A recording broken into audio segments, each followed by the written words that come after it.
essentially, I think consumers just want one click, I'm there, and that's it. We have no patience, and there's so much competition, so we have even less patience. Exactly, and the attention span is dropping.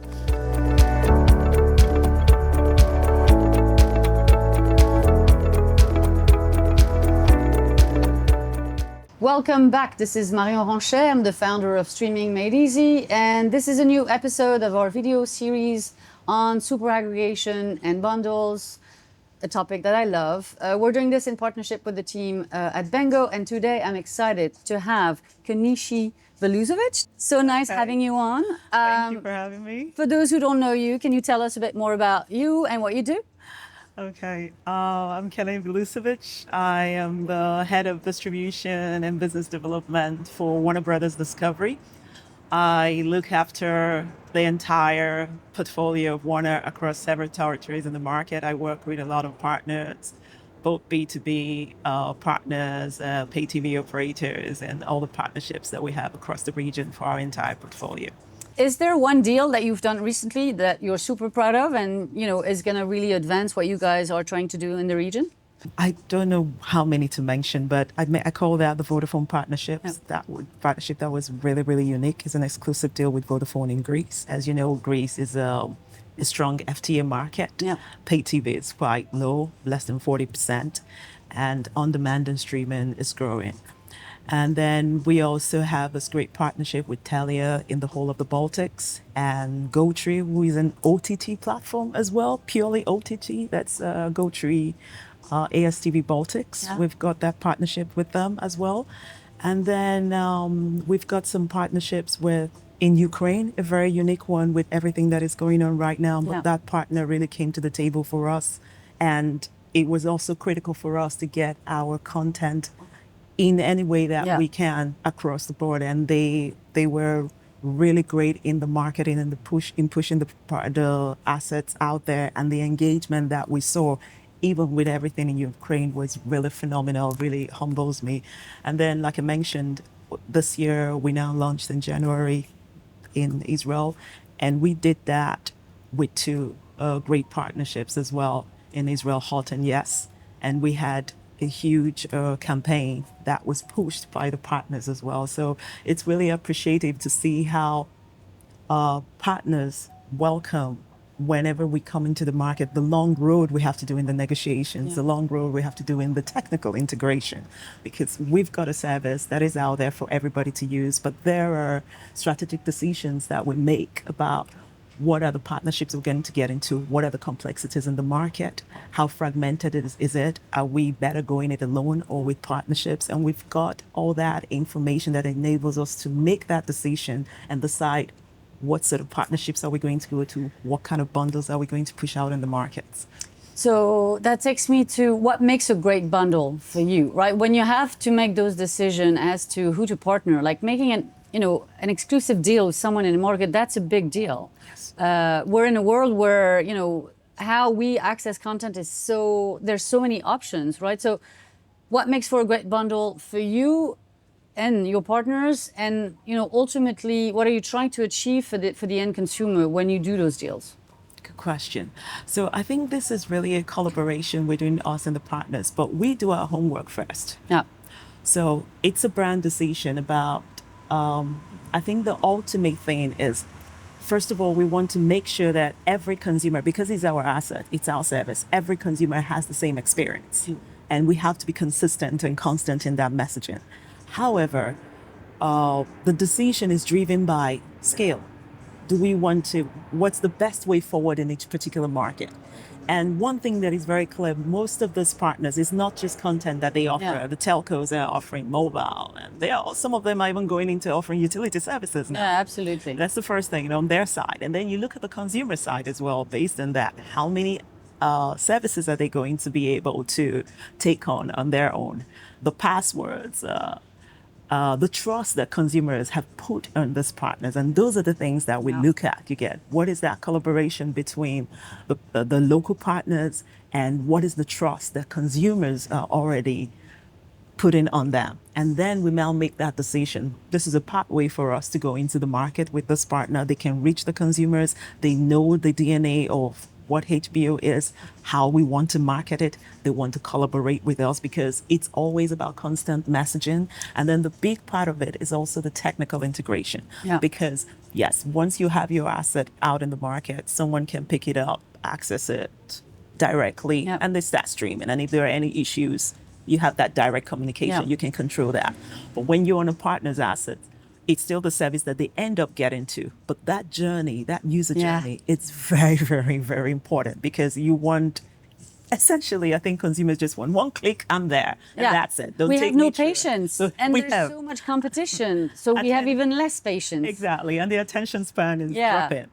So that is one of the things that we do. And it's that technical part of things that it's very, very critical for us, where the partner is on the level that we need them to be. And then we collaborate, make the integration. The user has a landing page on their platform. You get in that landing page, you subscribe, you click this, it takes you straight to HBO and you start watching. No long stories.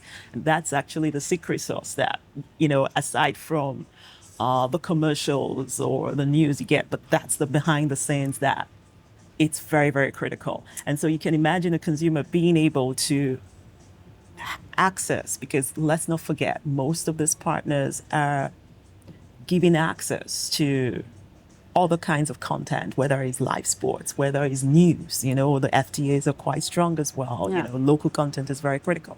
So they are actually aggregating it in one space, and being able to be on that platform is a really, really good thing for the consumer. It's very beneficial. They gain access, they know where, and I think the critical thing for us, because once that business is done, then that's the next step, the constant communication. What assets are coming, what movies are coming, what series are coming. I love that you're saying that, because very often in partnership, people think, oh, the deal is done, let's move on. It's just the beginning of the journey. You've had a very long journey before, but the journey is actually starting. And I think that speaks to how do you market your bundle, right? There's a lot of competition. All of those partners you're working with, they have a lot of other offerings in there. They're pushing for mobile, for internet, for linear TV, for fellow streamers, etc. So what have you done? How are you making it, work? And then perhaps the second question would be, amongst all of the partners you've had, you've named a lot of telecom operators, etc., which I think is very interesting. What do they have? What is the edge they have, in your opinion, in being good partners?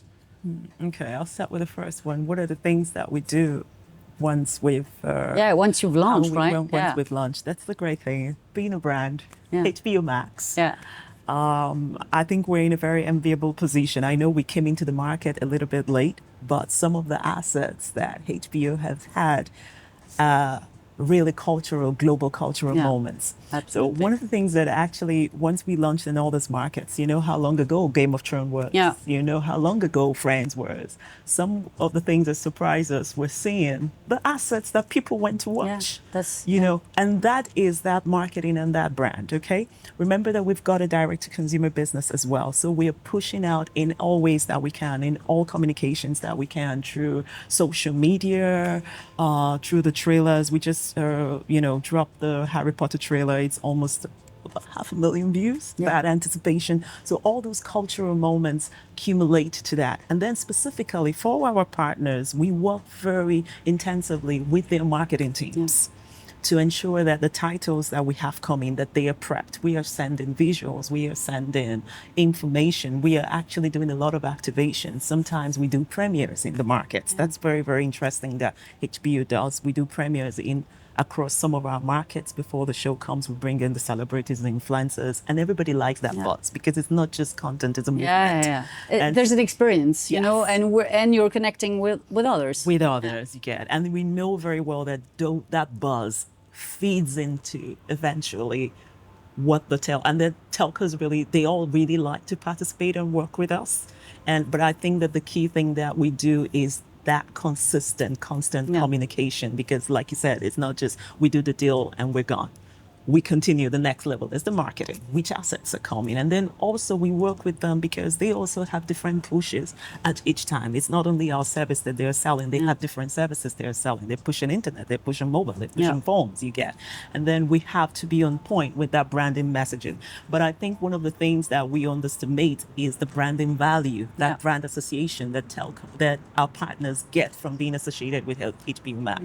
On one hand, you could actually say, okay, they're selling different services, they're selling mobile, but content is storytelling. I think it gives the soul, and this is why everyone is trying to have something to do with content. Yeah, absolutely. You get it gives the soul. You can sell us, you can sell your mobile, you can sell it, but there's no connection. So I think that there is a symbiotic relationship in that, and this is as long as you have a willing partner who sees the value, it really, I would say, it really kind of goes really easy. It works. Right. So thinking about, what's going to come next, because there's always new things happening in our industry that makes it, exciting, and then we can have long careers. Like, I've been in this business 20 years. Yeah. But what are you seeing in the ecosystem, innovation? What is something that is getting you, excited and that you're going to put some focus on when it comes to, again, being surfaced within this extremely fragmented ecosystem? Very good one. I think, as a commercial person, I'm just thinking, I'm excited about what's the next frontier of monetization. And I'm still looking at a lot of write-ups. They are still coming out on AI, how AI is going to help us get more personalization so that we can sell how we can improve the ad tech. Because in some markets, we have HBO Ad Lite. Okay. How we can improve the ad tech by super serving the consumer to be more personalized and actually serving more ads and probably improving the ARPU. Because like you said, there is so much in terms of content, different platforms, and it kind of feels everybody's competing on eyeballs, etc. But sometimes the economics of it is how can you do more? How can you optimize? How can you maximize what you already have? And you can only do that with better engagement, better personalization for the consumers, because when they see that value, they're going to be patient to take whatever you're going to serve them. So I'm super excited to see. It's all, it feels like anybody who doesn't talk about AI, you don't know what you're doing. But seriously, this is actually what I expected. What I'm hoping it will help with the discoverability to help consumers actually even find scenes just by, putting in something for their moods. I'm just looking at it from what's the next level of what it can do for us and how we can actually take advantage of that to bring more value that requires consumers also, putting down more value to what we're serving them. Absolutely. One thing that I've been thinking, as a distribution person, you must always be looking for new potential partners. And in this report from Bango, you can see that banks and retailers and MVNOs are really at the top of the list.